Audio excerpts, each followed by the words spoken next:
is up, folks? Welcome to another week of the High Tech Podcast. I'm Josh, one of the hosts of the High Tech Podcast, joined by my fellow host, Will. I'm not going to do anything crazy this time. I'm not going to give you a weird nickname. Just say your name. How you doing, man?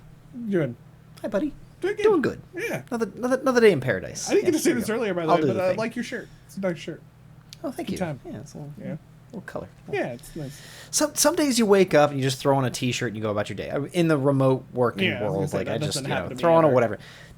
Today I got up and I ended up going to hang out with our friend Sean at West Art, which I don't know if you've been to yet. No. But it's a great coffee shop, coffee space. It's really good vibes, good coffee, good time. So we did the morning there, doing some working and stuff before splitting away. So when you do that, I'm like, oh, I may as well put on like a collar. You felt like you had to, look presentable for Sean. Exactly. That was what you're going with. Okay, that's fine.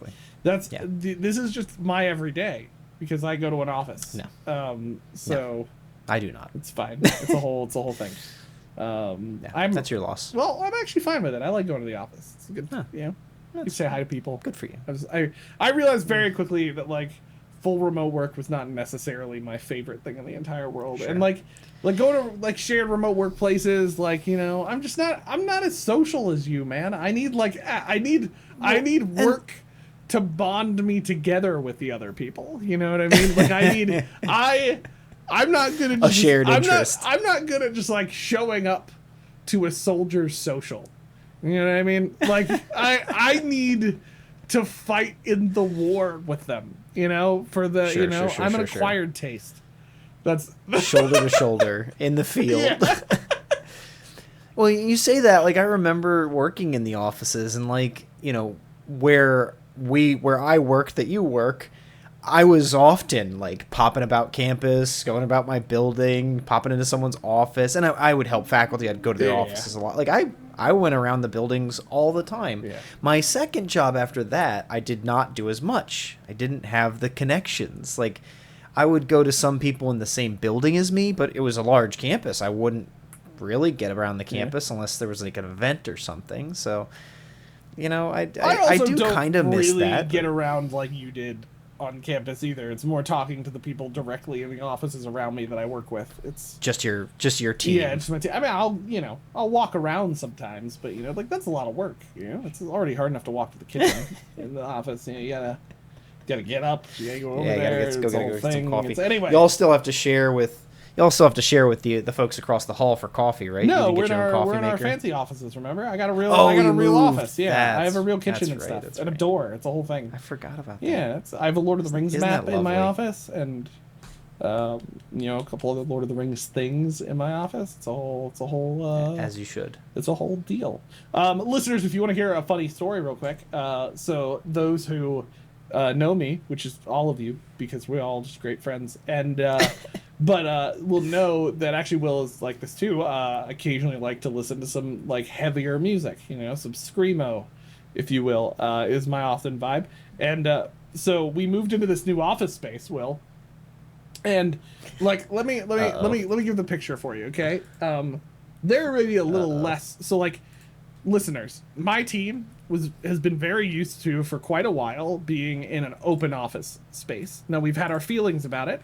But that has evolved us into like a space where we got very used to just kind of talking to each other out loud. Like even when you're like not, you can't even see each other over the cubicles. You basically just like say something to each other. You know what I mean? So it was very easy to do in that room. Yes, we got very used to talking to each other actively all the time.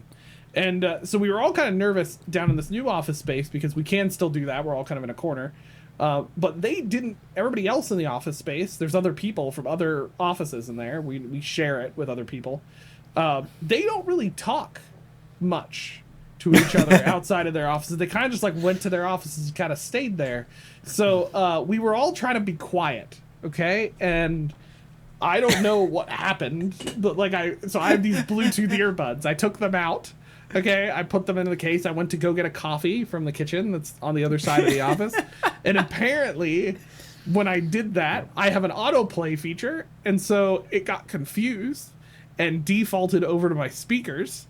and started just auto playing the music I had been listening to out of my speakers. Whoa. So like out of my office that we had just moved into like literally a day ago, all these people are subjected to, now they've been used to quiet. They're also probably already kind of annoyed that we're all around talking and hammering on the walls, and now when it's just gotten quiet, they just hear like writing on the walls by Under Oath out of my office. It's like great song.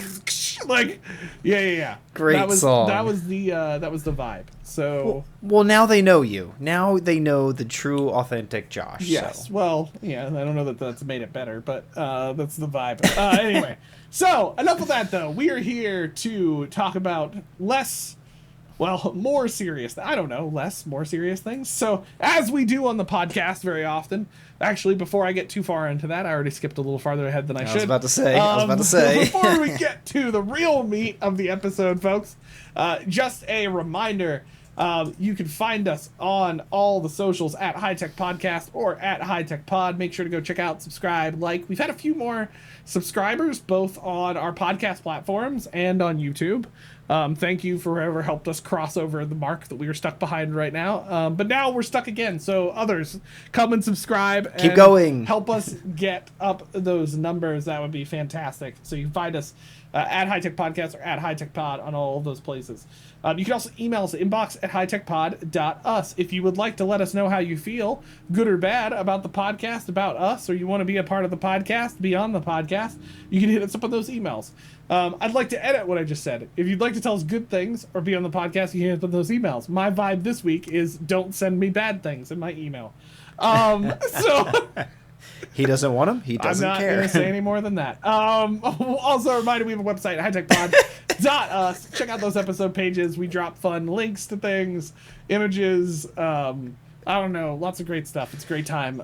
We have very often, over the last couple episodes, dropped helpful articles and resources on those episode pages, whether it's been video games that Will and I have made that have been tankception, with a tank and a little tank shooting each other, or they, like this week, we will also share articles to the news outlets that we were using to prepare for this episode to look at the different things we're talking about today. So make sure to go check that at hightechpod.us. Okay.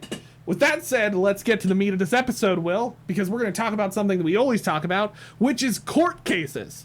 I'm just joking. Buckle up, folks. Buckle up. That's right. Sorry, they were already told to do that by our sick song. No, So we're here to talk about, as we do occasionally, Will and I have started just kind of having these chats about news and things that tie to the topics that we talk about on the podcast.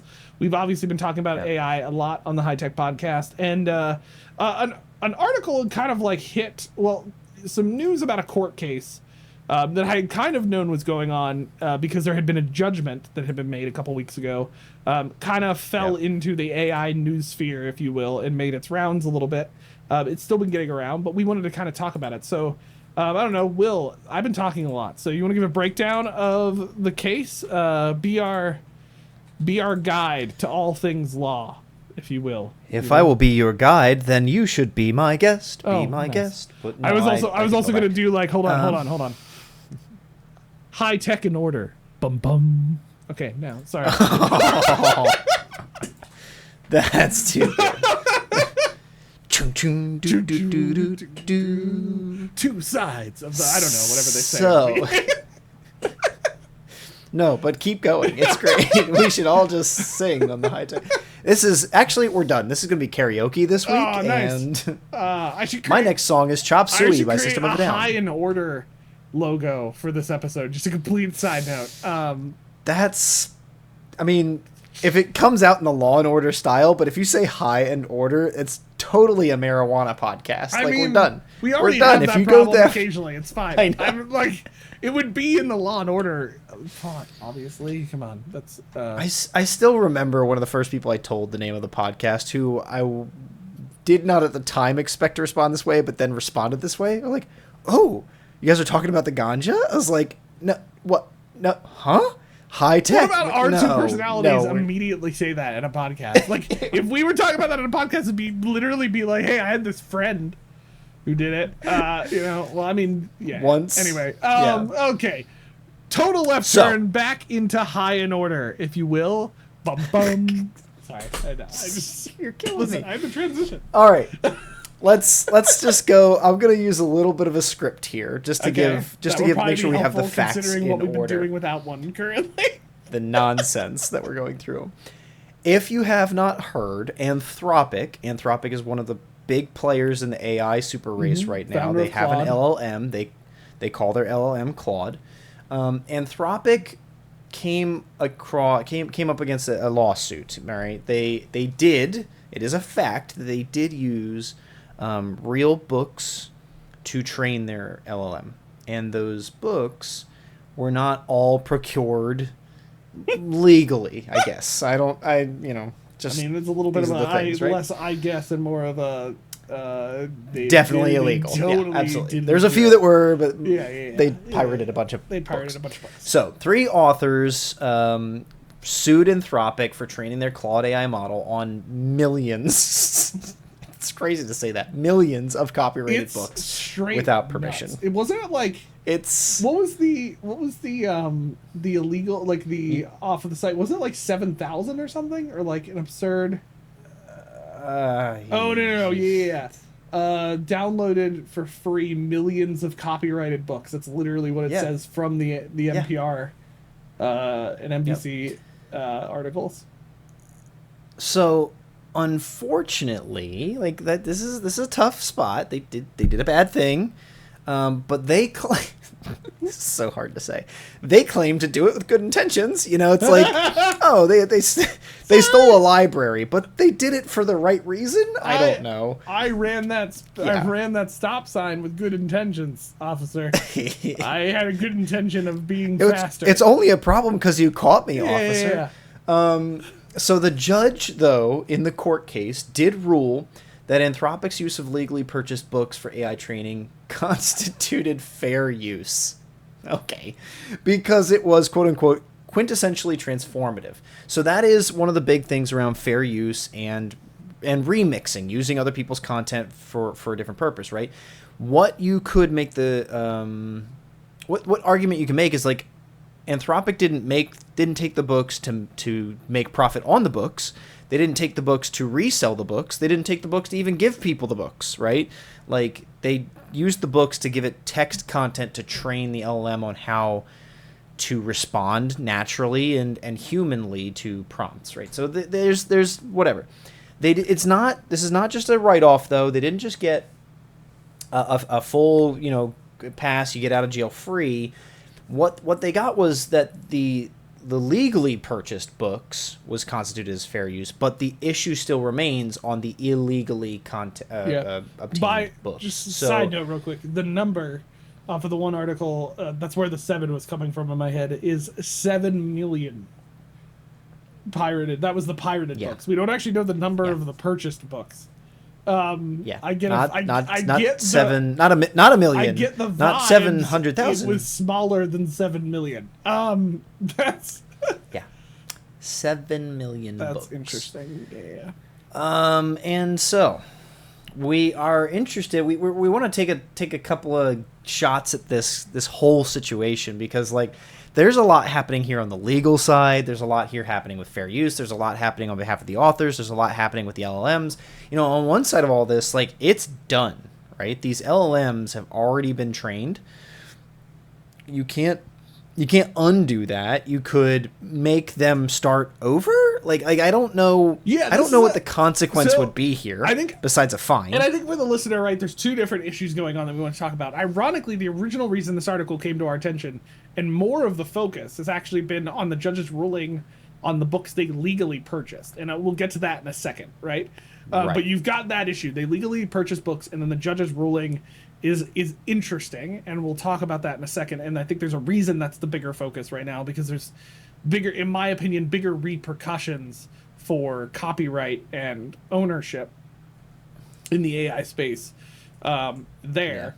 But we will focus for a hot second on the other issue, which is 7 million pirated books. How do we solve this problem? Does the judge go, sorry, you got to turn it off and start over, right? And you can only trade it on the free use books on the internet. the self-published books, if you will, the like, or fully accessible books. So the two things they could use are open source or public domain titles. They could use those, which tend to be older. So I might understand why they wouldn't want to use that content, because the language that they're trying to use, they want to be modern and they want to be effective for a modern audience. So I could understand why they might not want to specifically just use There's open also less of them out there, right? Like open source is not. I mean, 7 million is an insane number of books. I can't even imagine what's many interesting books. What's interesting, at least in the articles, and like so Josh and I read like 3 different articles. We'll have all those links available. Feel free to Google this and read up on it yourself. We did a summary of those 3 articles, and we're kind of working off of that summary just for cliff notes. But the judge said the use of legally purchased books was okay, and one of the things that makes it really interesting to me there is because they purchased it, there is no access issue. They did not illegally have access to the materials. And then the judge is saying what they did with their access to the materials is fair use. So it's kind of a twofold thing, right? The judge is saying you purchased the book that gave you quote unquote license to use it how you wanted to, especially because how you used it was a transformative purpose, which is one of the top items under fair use. Is the purpose transformative, right? If I buy a book and I cut out a bunch of pages and I turn that into a collage, that's a legal use of the book. That is a legal, not illegal. That is a legal use of the book because I did not use those pages to be the book. I used those pages as a part of an art piece, right? So I can go profit off of that, even though it includes 2 pages from some book. But okay, so here's transformative. Here's the thing that is.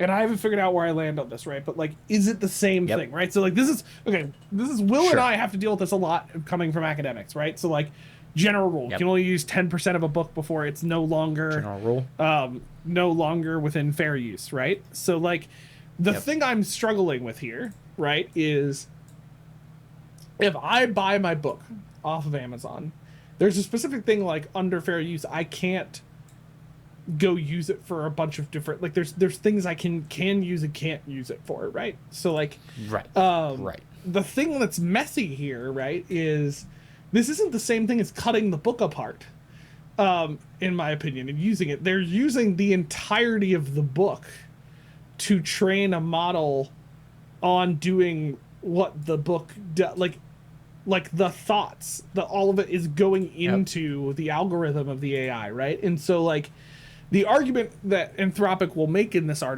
situation is that, like, well, it doesn't reproduce the book, right? It doesn't, like, you can't just be like, hey, Claude, give me this entirety of this book. That we know of. Like, this is the thing. Right. They don't actually really know that. Like, it's not, like, I don't know we're far enough along in the AI world to actually know that. Like, there's... Right. It's hard to reproduce, right, because... but, like, it's theoretically when not they impossible. When they say it's not possible to reproduce the book, what they mean by that is you couldn't go into it. They've built safety things into it, right? That you couldn't go into it and be like, hey, print me a copy of 1984, and it just spits out 1984 to you. But what if you manage to be like, oh, I'm really interested in the modern themes of 1984. Could you give me a quick summary of Chapter 1? It gives you a quick summary of Chapter 1 of 1984. Wow, that's really interesting. Could you provide me more data? Maybe include some quotes. It provides you more data and gives you a few quotes. Man, that's just so great. You keep prompting it until it gives you practically the entirety of Chapter 1. Like, and this is the thing. This is the thing that I don't think it's as clear, right? Is that you and I know that I can go into a lot of these AI models, not just Claude's, but OpenAI as well, and I can get it to essentially write something in the style of an author, right? Like, I can get it to tell a story in the style of an author. Right. Like, so this is where I'm not entirely convinced this is clear cut. And this is why a lot of people are making a big deal about this judge's ruling, is because this is the first time we've had a judge rule that just by buying the book, not licensing it, but you're buying the book as a normal reader would buy the book, that they were allowed to use it in the way they did to train their AI model. Now, on the AI side, they do have a point. They are transforming the book. They're not just buying the book and saying, here, take the book, person. Like, they are using it to train the model, and the model is something very different than the book. It's not entirely the book, right? But there is this side argument of, like, the model's good at what it's doing because it's basing all of its stuff off of the 7 million books you uploaded it to it. Like, so, like... Right. Like, where's the line in that scenario? I don't necessarily have the answer. I just think it's interesting, and I think, well, I don't know. Will, do you agree with the ruling? Like, this is the question we wanted to come to. Like, what's your thoughts, right? I know we're generally podcast hosts to try to avoid making people angry, but I'm gonna lock us down on this one. What are our thoughts? What's tough for me is understanding transformative in the context of written products, right? So it's very easy to say, maybe the example I already gave. I take a written product and I put it into a visual collage. That is clearly transformative. Mm-hmm. You know, the use of the page is no longer the purpose. Yeah, it's also for a completely different purpose, right? Like, the art form is totally different. So when you're saying I'm using a bunch of books that use language, that are necessarily language, to train my language model, it feels sticky, because I do agree that it is a transformative purpose, in that the LLM is not using the book to resell the book or to provide others direct access to the book, right? So the purpose of the book in their use is not to use the book for the book's intent, right? If you read the book 1984, if you read the Odyssey, if you read a poem, if you read Chapman's 5 Love Languages, right? There's a thesis, there's a narrative, there's an arc to each of those, and that's the core authentic and unique experience of that book. The 5 Love Languages, the narrative of 1984, you know, the beautiful poetry of E.E. Cummings, whatever it is, right? So those are the unique and readable purposes for those things. And that is not in any way what LLM's number one priority is. An LLM's priority is to process human text and data, to provide an answer in human text and data. In my opinion, that makes sense. It's transformative. What I am most concerned for, we just mentioned, and I understand you understand, is you could still get content from those books out of the LLMs. It's possible. It's absolutely possible. As long as that's in the training data, you can get content out. And that's where, you know, I think we may have lost some of that sanctity of intellectual property with the internet. But like memes, right? Someone starts every meme. Does that person get credit for it? Does someone get credit for a meme? And at the same time, you know, Orwell should get credit for writing 1984. You know, it's a genuine narrative and novel from that person. And so to take, you know, a very powerful line from it or references from it and use it in other purposes, that's not wrong. In fact, that helps the book, right? The more you talk about that book, the more others become interested in it, the more people buy it, the more people read it. Good. But if this tool, through its necessary function, which is analyzing the entire text, could give someone access to that text, I'm concerned. I think Anthropic and their peers need to guarantee you cannot get the book out of the LLM. I think that is something that would need to be reinforced here to ensure our current understanding of intellectual property and copyright. If that is changing, that has always changed. So if that's going to continue changing, I understand that might be, but like, if you told me I could pull up Anthropic and ask it for a copy of 1984, I would feel like I was doing something illegal. I would think that is wrong. So as long as it's not possible, I think we're good. If it's possible, I think that we're still in a gray land here, and we know that this is already these court cases are continuing, but this is going to be more than just this case. There's going to be appeal after appeal after appeal. People are going to tackle this issue, and I think it's right to. I think these authors are rightly concerned for their intellectual property, because at the end of the day, that's what a writer makes their money on, and that's their value in society. And if they aren't getting that, well, that really sucks for them. I wouldn't want to be the one that does his work every day, and then someone can walk in and take it right out from under me because it was a quote unquote transformative use. Mm-hmm.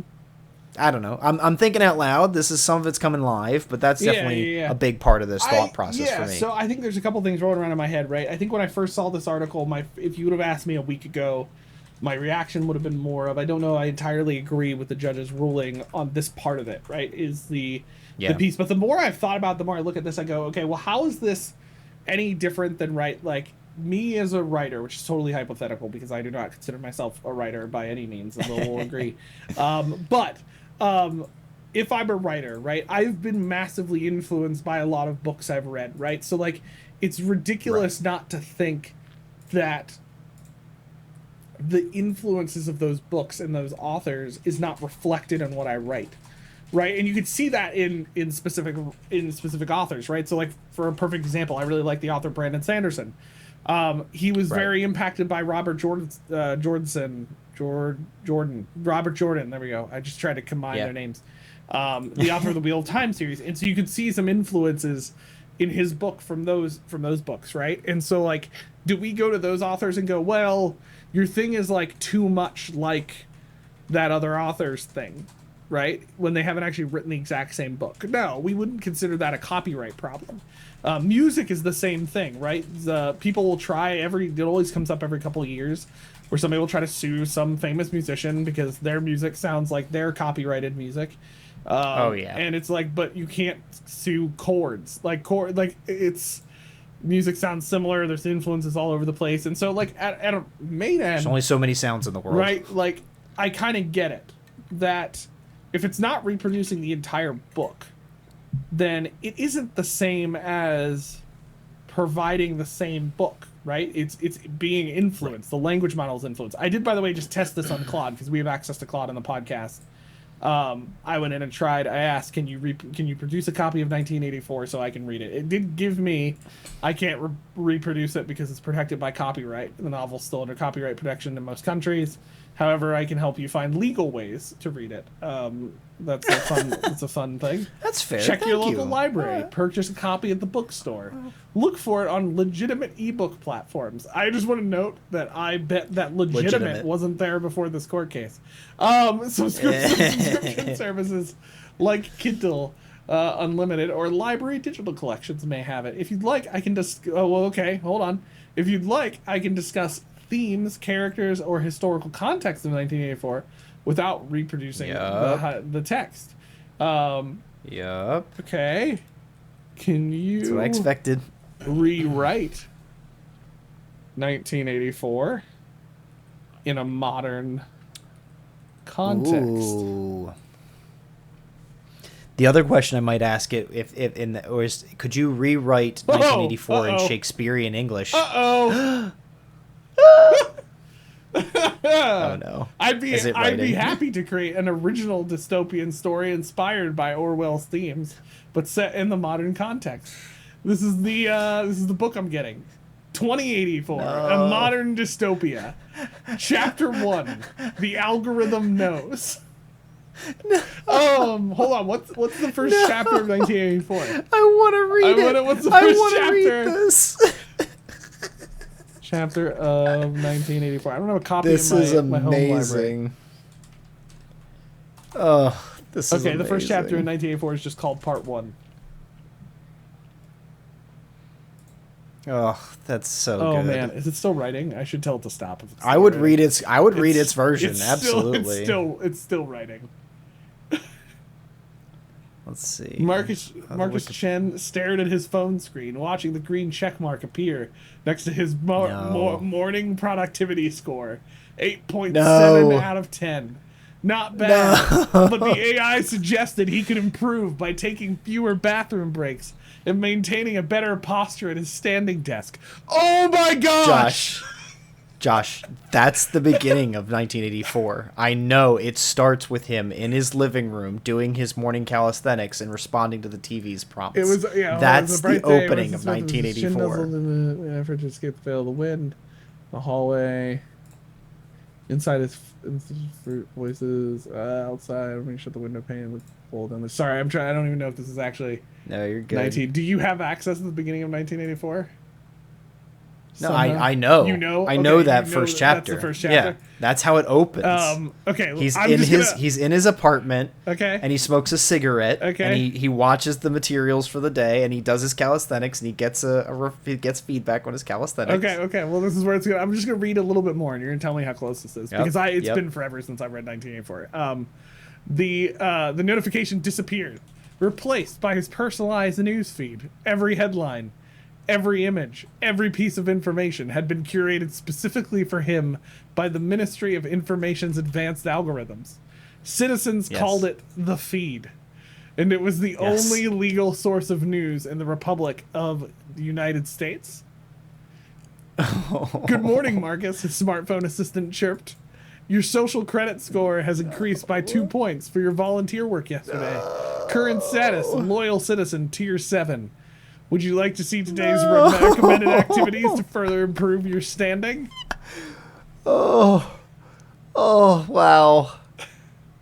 Wow. Marcus, That's I'm going to read the next amazing. part. Marcus nodded, though he knew the cameras would register his response regardless. Anyway. There we go. Yeah, I pulled up chapter 1 on Amazon, and it's him in his room. He's in a specific building. He can smell boiled cabbage and old rag mats. He's preparing for the upcoming hate week. The moving pictures on the screen tell him the things he's supposed to do.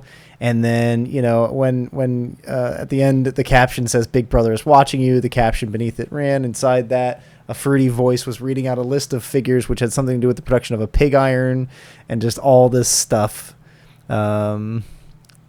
His first day is all in there, and then it has a poem: "War is peace, freedom is slavery, ignorance is strength." From the Ministry of Truth, mini true, as they say in Newspeak. Productivity is freedom, surveillance is safety, consensus is truth. Oh my gosh! Does that it has that line? So in the book it has that line. In the book, from where Winston stood, it was just possible to read, picked out on its white face in elegant lettering, the 3 slogans of the party: war is peace, freedom is slavery, ignorance is strength. What's yours? Productivity is freedom, surveillance is safety, consensus is truth. It's different, but the sentiments, all those sentiments are true of 1984. Literally, I'm following what you're saying, and I'm following this here, and I can see the progression. Okay, so you know what? Does it start talking about the ministries? Does it have the ministries or something like that? Ministry of Truth, Ministry of Ministry of Love. Let me see here. Oh, it may have chose a different word for ministry instead of that. Let's see. Department, organization, the government. So it says, as he prepared to leave for his job at the Memory Optimization Center, Marcus felt the familiar tug of something he couldn't quite name. I swear it said something about... That's because he works in the Ministry of Truth, so that's... Oh, hold on. Here we go. For it. Every gesture was the screens embedded in the apartment walls display daily assignments from the Productivity Ministry, his recommended social interactions from the Harmony Department, and his mandatory viewing content from the Truth Commission. In the old world before the Great Convergence of 2070, people were worried about Big Brother. How quaint that seemed now. Okay, we can't go too long on this. I mean, this is just us putting these two against each other. He scans a QR code on his palm to get. I know enough about 1984 to remember enough to know that there's this very similar thing in there.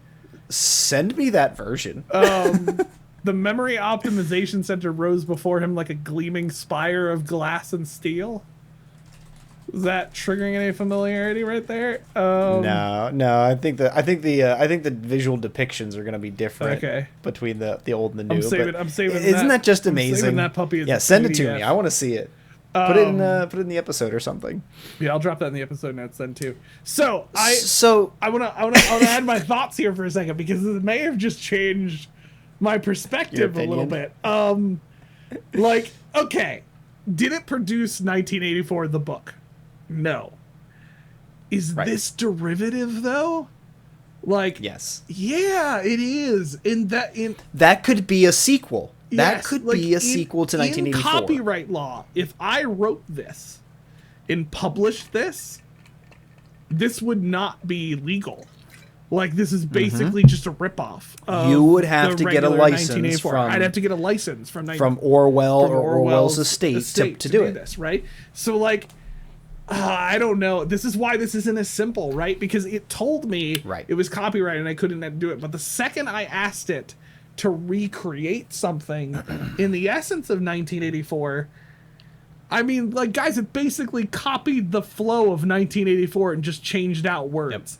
Like, and this is where the judge makes sense of his ruling if he does not understand. And forgive me, I'm gendering them. I assume it was because I think I saw that name already. Anyways, yes, the judge may not understand what these things can do. I hope that these people are judges and lawyers, etc., are getting the instruction they need to deal with issues like this. But if the judge has never used Claude and never asked it if it can do this, that ruling is too clean. I don't think they should have ruled on this in this way. You'll see this in the PDF that downloaded. Sorry. But it stopped eventually, and it gave an author's note, which I think is hilarious, by the way. It says, this modern adaptation explores the themes of Orwell's 1984, surveillance, truth, manipulation, and authoritarian control through the lens of contemporary technology like AI algorithms, which is so thick with irony, social credit systems, neural implants, and data collection. While inspired by Orwell's warnings, this is an entirely original work examining how technology advancement might enable new forms of social control that citizens might willingly embrace in exchange for security and convenience. Like, this is like, it's entirely original. No, it's not. It follows the same format of the book. You just changed out words. Yeah. And yes, there's some differences, right? And honestly, it's kind of interesting. I would probably read this book, although I'm a little terrified AI wrote it. Like, that's, I have my own feelings about it. I don't know. This complicates things in my mind because this is a little bit more derivative. And if a student, right, in our education context did this would be a plagiarism. This would be a fail. This would be an issue. This would be considered plagiarism. So, like, I don't know. This is not that simple. And this is why I don't know I'm back to not entirely agreeing with the judge's ruling. Because as much as I like Claude, the podcast uses Claude, and we love Claude. Right? Yep. Like, big fans. As much as I like Claude, this is... I don't know. At some point, I kind of feel like we're making compromises. Ironically, a little bit 1984-wise.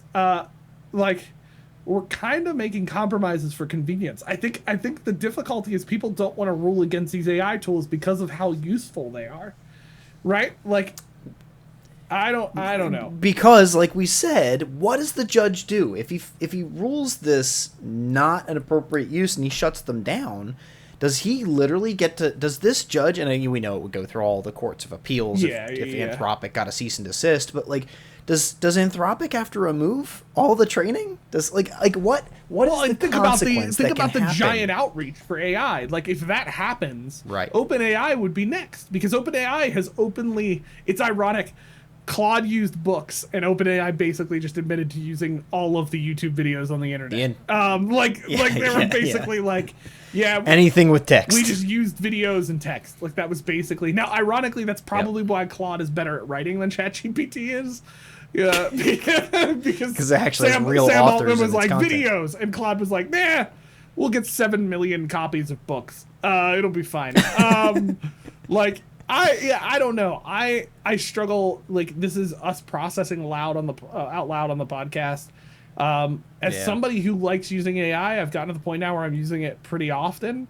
I am struggling with this reality, which is like some of these companies have done stuff that's not okay to get the information, like knowingly pirating 7 million copies of books. It's not cool, and I wouldn't get away with that. Now, now that is a part of the trial that this has been stated. So they are still liable. They haven't gone through that part of the trial with the infringement. Yes, they are. They're liable for infringement there. Up to $150,000 fine per book. Book. Man, maybe this won't be a debate for later because Claude Anthropic might not be around. Hold on, how much did you say that was? Right. $150,000 per book that they stole is the potential damages. Yeah, could face up to $150,000 in damages per copyrighted work. How many zeros is in a million? Sorry, is it six zeros? 6 zeros. Okay.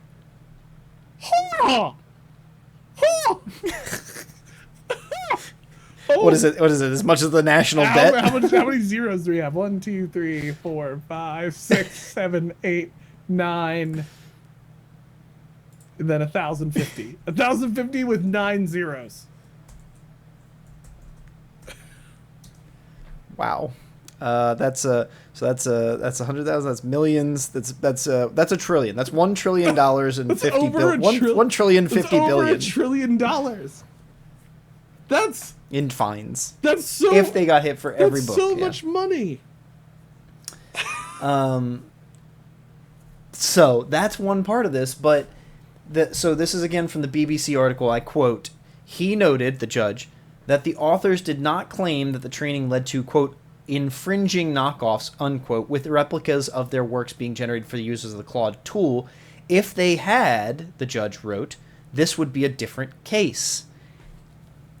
So maybe it wasn't the purpose to be able to replicate 1984, but you can. But you basically can. I did it in 5 seconds. Like, I don't know. I don't know. We're not copyright law experts, so like maybe we're wrong about this. But anyways, like to me, this feels money. The high tech reason for this conversation, right? Why are Josh and I committed to this? Why is this even worth an episode? This is why AI is still so young, right? In 30 years, this won't be possible. Everything about this will have been legislated because of this issue. All the case law will be established. I mean, social media, we thought that, but right, you know, it's fair. It's fair. Well, I did say 30 years. So social media's only been around for about 20. We're not there yet. We're not old enough yet. We're getting there. But don't remind me. I think the camera still hides most of my white hair. Oh, yeah, so maybe not yours. Sorry, not mine. Apparently, you're my child. Sorry. Thanks, Canvas.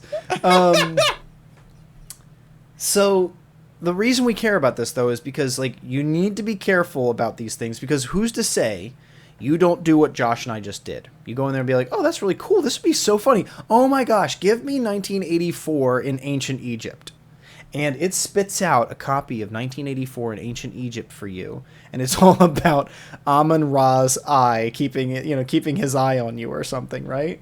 And you print it as a book and put it out there, and think you can make your $1 million on it, and you end up with your lawsuit. You're the one taken to court over reproducing this because you used AI. Like, you got to be careful with this stuff, folks. It's fun. It's funny. Josh and I, did this side by side, and we copied the PDF because we want to use it for personal reasons. But neither of us is going to sell it. There's no value in it.